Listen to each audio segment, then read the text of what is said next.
Je vous salue tous dans le nom précieux de notre Seigneur et Sauveur Jésus-Christ. Je vous bénis de partout où vous êtes, vous tous qui auront la chance de nous suivre au travers ces messages. Que la paix du Seigneur soit avec vous et que la grâce de Dieu vous soit accordée. Je voulais partager avec vous un message de la part du Seigneur en cette période où le monde entier est en ébullition, où le monde entier est en train de se déranger, de se tourmenter. Beaucoup, et même plusieurs, ne savent pas qu'est-ce qu'il faut faire pour le moment. Et c'est actuellement que nous avons vu beaucoup de pseudo-prophètes, beaucoup de personnes surgir pour parfois insérer des choses qui ne sont pas bonnes dans la vie des enfants de Dieu. Alors moi, j'ai voulu, par la grâce du Seigneur, partager avec vous ce message.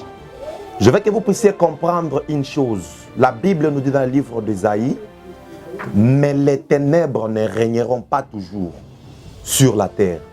Je vais vous dire, oui, la RDC est attaquée. Oui, le monde entier est attaqué par rapport à cette maladie, à cette épidémie de coronavirus. Tout le monde y parle, tout le monde en parle, tout le monde ne savent même pas à quel sens c'est voué. Mais je suis venu vous dire que nous ne sommes pas oubliés par Dieu.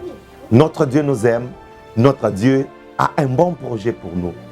Vous savez une chose, Dieu ne peut pas changer sa décision, Dieu ne peut pas changer ses promesses sur nous à cause de difficultés, à cause de problèmes qui nous arrivent aujourd'hui. Mais j'aimerais que votre foi demeure ferme. Nous avons toujours l'habitude de dire, l'or devient l'or pire s'il passe par le feu. Alors ce qui arrive dans ta vie actuellement, beaucoup ne savent même pas travailler, beaucoup ne savent même pas sortir et certaines croient que c'est la fin du monde. Non, ce n'est pas la fin du monde, je peux vous rassurer et ça va passer. La situation que nous vivons aujourd'hui est une situation éphémère qui passera. Je vais dire que cette pandémie passera comme nous avons vu toute autre pandémie passer dans notre pays. Oui, parce que ce n'est pas la première. Oui, actuellement c'est la première dans le monde, mais pas la première et ça ne peut pas étonner Dieu. Dieu est capable de renaître encore quelque chose de nouveau dans notre vie. Dieu est capable de recommencer une chose nouvelle en nous. Ne perdez pas votre foi à cause de ce qui arrive. Ne courez pas derrière le pseudo-prophète pour faire des pratiques diaboliques, parfois qui va vous empêcher de vivre la vie éternelle. Parce que la situation actuelle, elle va passer. Mais tu dois comprendre qu'après, tu dois garder ta foi. Tu dois continuer à parler à ton Dieu. Tu dois continuer à parler et à t'exprimer comme un enfant de Dieu né de nouveau. Voilà pourquoi je suis venu au travers cette vidéo vous dire qu'aucune situation n'est éternelle. Aucune, je dis bien aucune situation n'est éternelle. Pas question de paniquer, pas question de manquer de foi. Vous devez continuer de comprendre que notre Dieu est capable. Alors j'en appelle à votre foi qui ne change pas, qui ne bouge pas. C'est au moment des difficultés que nous reconnaissons des vrais chrétiens. Congo, écoutez-moi. Encore peu de temps, cette situation va passer.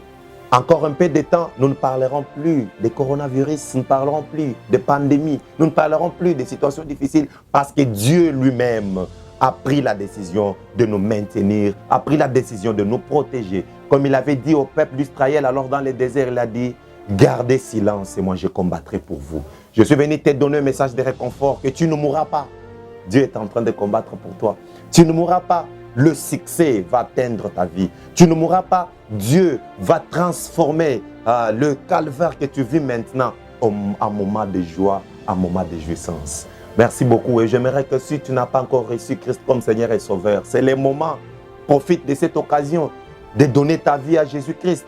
Parce que la Bible dit, ceux qui sont en Jésus-Christ deviennent de nouvelles créatures. Oui, tu peux devenir une nouvelle créature.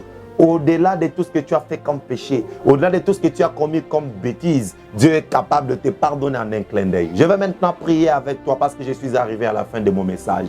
Je vais prier avec toi. Je vais te dire que là où tu es, même si tu as tué quelqu'un, même si tu as pris le sang humain, Dieu est capable de te sauver, Dieu est capable de te pardonner, Dieu est capable de laver tes péchés et de te rendre une nouvelle créature. C'est juste que tu prennes une décision, la décision simple de revenir en Christ. La Bible dit, revenez à moi et moi je reviendrai à vous. Ce qui veut dire qu'aujourd'hui, si tu prends la décision de revenir à Christ, Christ aussi reviendra à toi. Tu peux juste répéter cette prière après moi. Et dis, Seigneur Jésus, je viens à toi aujourd'hui. Je reconnais mes péchés. Et je crois qu'il n'y a que toi qui es capable de me pardonner, de me sauver.